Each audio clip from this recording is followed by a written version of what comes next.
Halo guys, seperti biasa hari ini kita bakal ngelanjutin nih alur cerita dari Raja Pahlawan paling menyebalkan. Bagi kamu yang bingung bisa tuh ke playlist kita Raja Pahlawan paling menyebalkan atau klik link playlist yang ada di deskripsi. Untuk kami yang udah setia nonton di obrolan isekai, terima kasih banget. Dan sekarang ayo kita masuk nih ke kisah Raja Pahlawan paling menyebalkan part 10.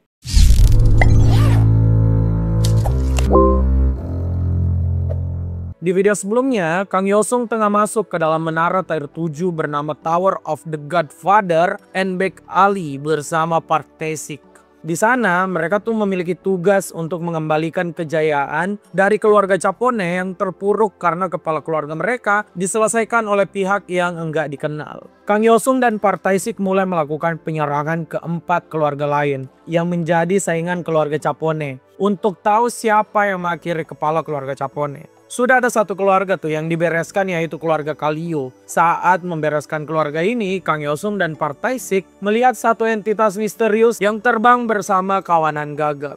Keesokan harinya, Kang Yosung dan Partesik tuh kembali menjalankan tugas mereka untuk mencari pelaku yang menyelesaikan kepala keluarga Capone. Hari ini mereka menyerang kepala keluarga Gambino. Kang Yosung bertugas untuk menyelesaikan pasukan yang berjaga di luar gedung, dan di dalam gedung Partesik bakal menyelesaikan semua masalah. Kang Yosung menganggap hal ini mudah, bahkan dia cuma menyuruh Blackie untuk memakan semua musuh yang berkeliaran di depan mereka. Ya, dari awal Kang Yosung emang masuk ke dalam tower ini cuma buat bersantai doang.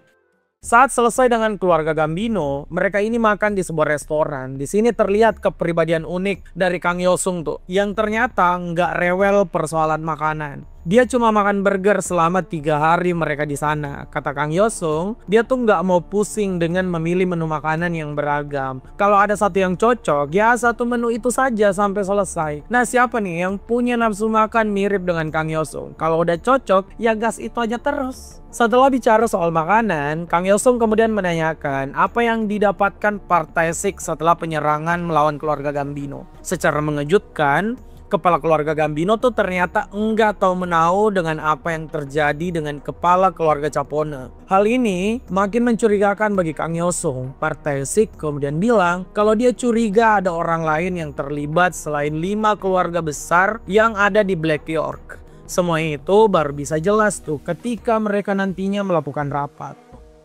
Setelah penyerangan dari Partesik, keluarga Gambino memang hancur total. Kepala keluarganya terluka berat dan coba meminta bantuan pada orang bernama Falcon dan Sanchez. Tapi kepala keluarga Gambino tuh tidak mendapatkan jawaban apapun. Padahal kepala keluarga Gambino ini tahu kalau Falcon dan Sanchez itu pernah ngebuat aliansi buat menyelesaikan keluarga Capone. Semua kekacauan yang terjadi di keluarga Gambino ini tentu saja karena penyerangan Partesik. Dia bukan cuma mencari informasi, tapi Partesik bahkan memaksa keluarga Gambino mundur dari konferensi 5 keluarga yang bakal diadakan.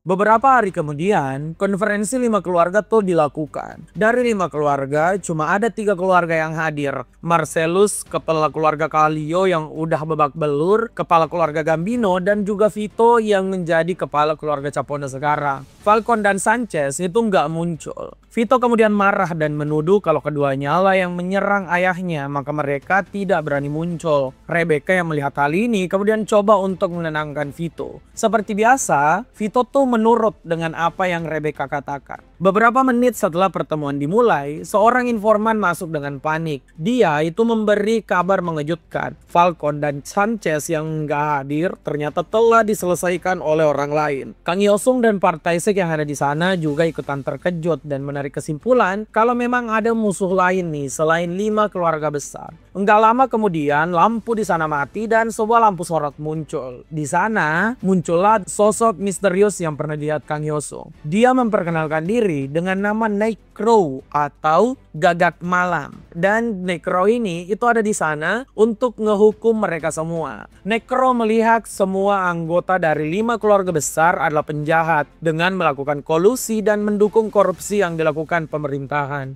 Vito yang ada di sana kemudian menuding kalau Nightcrow yang menyelesaikan 2 kepala keluarga yang gak hadir. Necro tanpa ragu mengakui hal tersebut. Nah, dengan begini, si Necro tuh langsung menyerang semua orang termasuk Vito. Untung saja, Vito tuh masih bisa dilindungi oleh Rebecca yang selalu ada di sampingnya. Si Necro ini ternyata mengenal Rebecca dan marah melihat Rebecca melindungi Vito. Rebecca kemudian tersenyum setelah menyulut emosi Necro. Necro yang menerjang ini nggak pernah berhasil sampai ke Rebecca dan juga Vito karena ada Kang Yosung yang berada di sana. Kang Yosung langsung saja tuh menyerang si Necro menggunakan Blacky. Kang Yosung yang datang dengan kombonya dan Blacky itu sulit untuk diimbangi oleh Necro. Kang Yosung bahkan dengan mudah mengoyak sayap dari Necro. Kang Yosung yang tahu kalau si Necro ini jauh lebih lemah kemudian menaikkan ritme pertarungan dengan menggunakan skill bernama Death Mark. Necro itu langsung saja terkena debuff hingga kehilangan 1000 stat point miliknya. Kang Yosung kemudian mencoba juga aksesoris legendary barunya bernama Enemy Searching Charm yang ternyata berupa seekor burung yang bisa nge-spill kemampuan dari musuh Kang Yosung.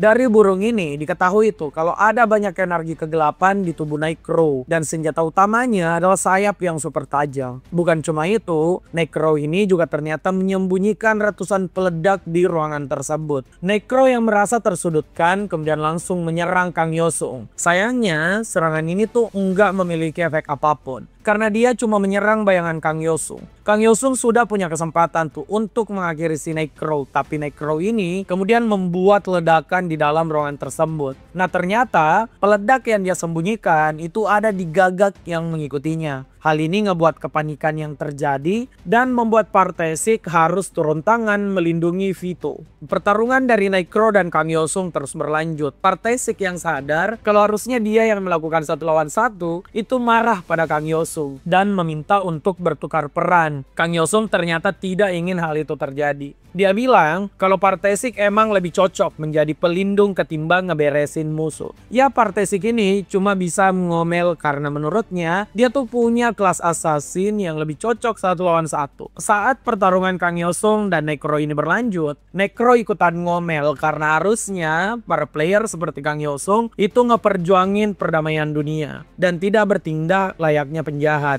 Kang Yosung kemudian berhenti menyerang dan membiarkan si Necro ini ngomel. Necro ini emang memiliki rasa keadilan yang cukup tinggi guys, karena keluarganya itu jadi korban dari para mafia Black York. Dia itu berniat ngebalas dendam karena mafia ini enggak pernah dihukum dengan benar karena mereka tuh berkolusi dengan pemerintah.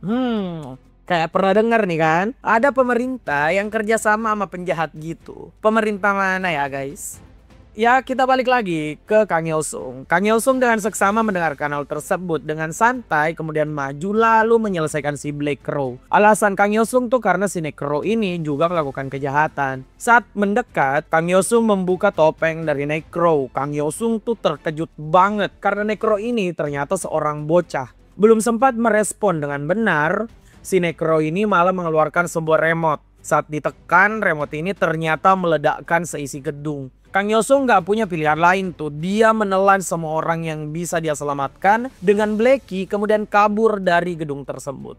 Saat pagi hari tiba, Kang Yosung sudah ada di kediaman keluarga Capone dan bertemu Rebecca. Rebecca berterima kasih pada Kang Yosung dan juga Partesik sudah berpihak ke keluarga Capone hingga akhir. Pertemuan tersebut berakhir dengan keluarga Capone menang sebagai pengelola semua bisnis gelap di kota Black York. Hal ini sebuah kemenangan bagi mereka. Kang Yosung kemudian melakukan hal tidak terduga tuh. Dia ngebuat pedang es mengelilingi leher Rebecca dan menanyakan satu hal, apa penyerangan semalam itu terjadi atas rencana Rebecca. Rebecca nggak ngejawab hal tersebut dan cuma bilang udah tugasnya untuk mengeliminasi saingan dari keluarga Capone. Kang Yosung kemudian menebak semua skema yang dibuat oleh Rebecca.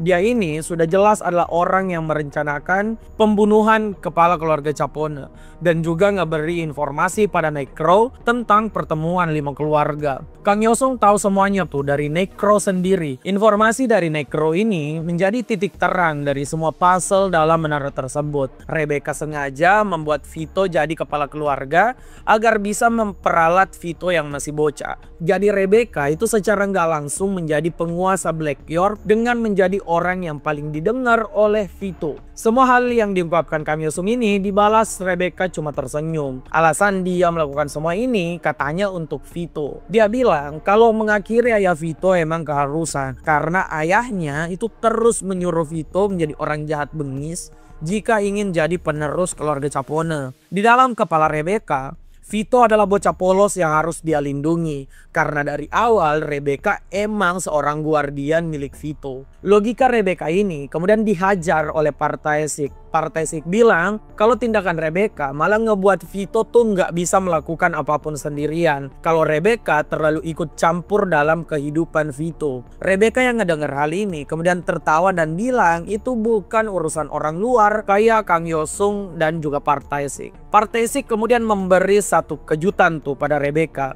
dengan ngebuka pintu yang ada di sampingnya. Di sana ternyata udah ada Vito yang mendengar semuanya. Dengan keteguhan hatinya yang telah mengetahui kalau ayahnya dibereskan oleh Rebecca, Vito sendirilah yang juga ngeberesin Rebecca. Notifikasi menara pun muncul. Menara Tier 7 Godfather and Back Ali itu selesai. Tujuannya telah tercapai, yaitu semua musuh keluarga Capone telah musnah, termasuk Rebecca. Nah, saat keluar dari menara Godfather and Back Ali, Partesik sebenarnya merasa jengkel. Karena alih-alih bisa berperan jadi penjahat, dia tuh malah jadi orang baik lagi di sana. Kang Yosung bilang kalau Partesik ini emang gak cocok jadi orang jahat. Ya keduanya kemudian ingin berpisah dan bilang mereka harus tuh ngelakuin Raid Tower sesekali seperti tadi buat refreshing. Sayangnya perpisahan ini tuh ditunda dulu. Salah satu staf Partesik muncul dengan berita mengejutkan. Salah satu menara Tier 5 Heart di tengah kota Seoul itu ternyata diambang tower break. Hal ini tentu saja mengejutkan dan untuk pertama kali Kang Yosung kelihatan ketakutan. Apa yang akan dilakukan Kang Yosung dengan malapetaka yang ada di depannya ini? Penasaran? Saksikan di video berikutnya dan terima kasih yang udah nonton sampai selesai. Jangan lupa komen, like, share, dan subscribe obrolan isekai.